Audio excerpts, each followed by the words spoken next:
آپ نے ایک بار ایک بڑا کمال کا منظر دیکھا کہ ایک بندے کو سمندر میں اس کی ہلاکت ہو گئی، سمندر میں وہ ڈوب کے مر گیا، مچھلیوں نے کھایا اس کی باڈی کو، تھوڑی دیر بعد اس کی لاش سمندر کے کنارے پہ آئی، تو پھر جانوروں نے کھایا، اس کے بعد دیکھا کہ پرندے آئے، پرندوں نے بھی اس کی باڈی سے کھایا۔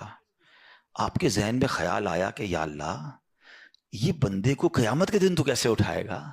ایمان تو تھا، مگر اس کی باڈی کے اجزاء تو 3 الگ الگ مخلوقات کھا گئی، اور قیامت کے دن یہ واپس کھڑا ہونا ہے اس نے۔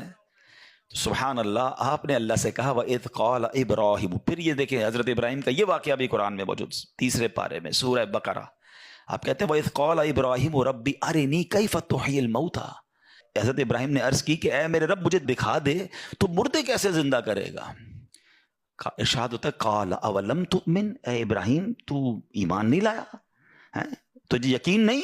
اے اللہ ایمان لایا ہوں، مجھے یقین ہے، مگر میں ذرا دل سے دیکھنا چاہتا ہوں اور قرار آ جائے، میں عین الیقین چاہتا ہوں، میں اس کو مزید دیکھنا چاہتا ہوں۔ قال فخذ 4 من الطیر، قرآن کہتا ہے رب نے فرمایا کہ اچھا 4 پرندے لے، فَصُرْهُنَّ إِلَيْكَ ثُمَّ اجْعَلْ عَلَىٰ كُلِّ جَبَلٍ، فرمایا اس کو اپنے ساتھ ہلا لے، اپنے ساتھ مانوس کر لے، پھر ان کا ایک ایک ٹکڑا پہاڑ پر رکھ دے، مِنْهُنَّ جُزْءًا ثُمَّ ادْعُهُنَّ يَأْتِينَكَ سَعْيًا، فرمایا پھر انہیں بلا، وہ تیرے پاس چلے آئیں گے پاؤں سے دوڑتے، وَعْلَمْ أَنَّ اللَّهَ عَزِيزٌ حَكِيمٌ، اور جان رکھ اللہ غالب حکمت والا ہے۔ اب ہوا کیا، حضرت ابراہیم کو حکم ہوا کہ 4 پرندے لیں۔ اب آپ نے 4 پرندے الگ الگ لیے، مور لیا، کبوتر لیا، آپ نے مرغ لیا اور ایک گدھ لیا۔ ان 4 کو اپنے ساتھ تھوڑا ٹائم رکھا تاکہ وہ آپ سے انسیت پالے، تاکہ 4 کے بارے میں کنفرم بھی ہو جائے کہ یہی 4 ہے، کوئی اور مکس نہ ہو جائے۔ اس کے بعد آپ نے 4 کو ذبح کیا، 4 کا قیمہ بنایا اور 4 کا قیمہ مکس کر دیا، 4 کا الگ الگ نہیں، 4 کا ٹوٹل مکس کر دیا، اور اس کے چھوٹے چھوٹے پیس سمجھ لیں 4 پہاڑ پر رکھ دیے، الگ الگ پہاڑوں پر، اور 4 کی جو چہرے تھے یعنی ان کی کھوپڑیاں تھیں وہ اپنے پاس رکھی، اس کا قیمہ نہیں بنایا، یعنی ان کے سر آپ کے پاس ہیں 4 پرندے کے، 4 کا مکس قیمہ ہو چکا ہے، اور 4 الگ الگ پہاڑ پر رکھ دیے۔ قرآن نے کیا کہا تو انہیں پکارو ہیں۔ اب یہ بھی ذرا میں آگے آ کے بتاؤں گا اس ایک خوبصورت آیت کے اس جز سے کیا سیکھنے کو مل رہا ہے۔ قرآن نے کیا کہا کہ انہیں پکارو، تو آپ نے کہا یا ایھا الدیک، اے مرغ، یا ایتھا الحمامہ، اے کبوتر، یا ایھا النسر، اے گدھ، یا ایھا الطاؤس، اے مور۔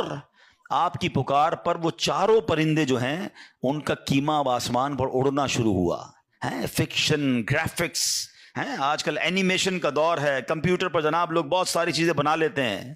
سنو 5000 سال پہلے قرآن میں یہ واقعہ موجود ہے کہ کیا ہوتا ہے، ان 4 کا قیمہ اڑتا ہے، اور اب جس کا مرغ کا ہے وہ مرغ کی طرف، مور کا ہے تو مور کی طرف، کبوتر کا 4 کے جسم پورے کمپلیٹ ہوتے ہیں، سر نہیں ہے، سر تو آپ کے پاس ہے نا، وہ 4 پرندے بغیر سر کے دوڑتے ہوئے آپ کے پاس آتے ہیں، زندہ ہو جاتے ہیں مگر سر نہیں ہے، قریب آتے ہیں تو حضرت ابراہیم نے ان کا سر جو ہے وہ واپس ان کے پاس لگا دیا، سب سر بھی ان کا لگ گیا، آ کر دانہ چگنے لگ گئے۔ حضرت ابراہیم نے اپنی آنکھوں سے مردوں کو زندہ ہونے کا واقعہ دیکھا اور آپ کے دل کو اطمینان اور قرار آیا، یہ میرا رب یہ ہے۔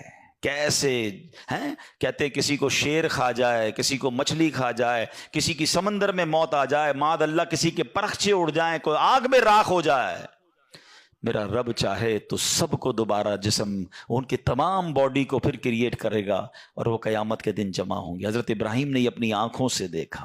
علماء کہتے ہیں، صوفیانہ تفسیر اس کی لکھی گئی کہ 4 پرندے کیوں لیے گئے، کبوتر، مور، گدھ، مرغ۔ فرمایا ان 4 کی نا ایک بری خصلت ہے۔ مرغ ہے اس کے اندر شہوت بہت ہے، جو کبوتر ہے اس کو اپنی اڑان پر بڑا ناز ہے، بڑا تکبر ہے، بہت اونچا اڑتا ہے۔ فرمایا گدھ جو ہے اس کا کیا پرابلم ہے، گدھ کے بارے میں فرمایا کہ وہ لالچی بہت ہے۔ اچھا پھر اس کے بعد ایک اور پرندہ ہے مور، اس کو اپنی خوبصورتی پر بڑا ناز ہے، وہ خوبصورتی کی وجہ سے بڑا پراؤڈ فیل کرتا ہے۔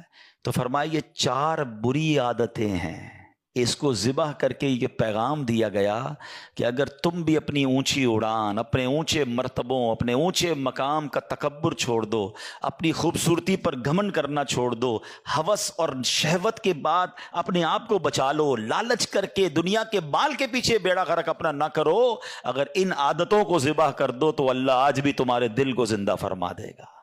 ان کو زندہ کیا نا، فرمایا ان عادتوں کو ختم کرو، رب تمہارے دل کو زندہ فرمائے گا اور اس میں نور داخل فرمائے گا۔